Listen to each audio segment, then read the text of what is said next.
ఈరోజు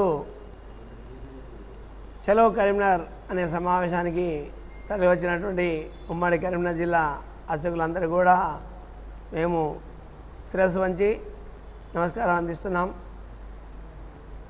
గత 4 రోజులు జరుగుతున్నటువంటి చర్చలో భాగంగా మనకు గుర్తింపు కార్డుల ఇష్యూ లోపల అర్చకుల వద్ద డబ్బులు తీసుకుంటున్నామనేటువంటి అపవాదును కొందరు ఇవ్వడం జరిగింది.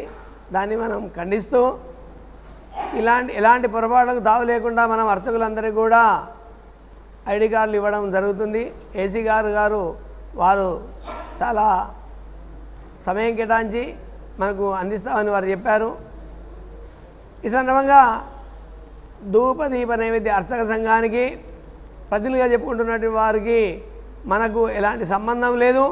ఉపేంద్ర శర్మ గారికి కానీ సతీష్ శర్మ గారికి కానీ జక్కాభినారాయణ గారికి ఎలాంటి సంబంధం లేదని మనకు గంటాపదంగా వారి చర్యలను ఖండిస్తూ ఏకగ్రీవంగా వారిని ఈ ధూపదీప నైవేద్య సంఘానికి ప్రతినిధిగా ఉండరు అని మనం ఉక్తఖండంగా ఖండించడం జరుగుతుంది. వారు చేసినటువంటి అభియోగాలను మీరు తీసుకురండి, తీసుకొస్తే మేము చర్చిద్దామని చెప్పాం.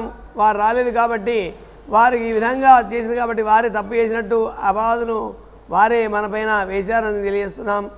ఎలాంటి మనకు తావు లేకుండానే మనం నిర్భయంగా మనం ఉన్నాం కాబట్టి మీ అర్చకులందరూ కూడా దయచేసి సమయంగా పాటించి మన యొక్క సాధక బాధకాలను నివృత్తి చేసుకుంటూ మన సమస్యలపైన పోరాటం చేయడానికి కలిగించినటువంటి అందరికీ కూడా మీరందరూ సహకరించవలసిందిగా కూడా తెలియజేస్తున్నాం. జై అర్చక, జై అర్చక.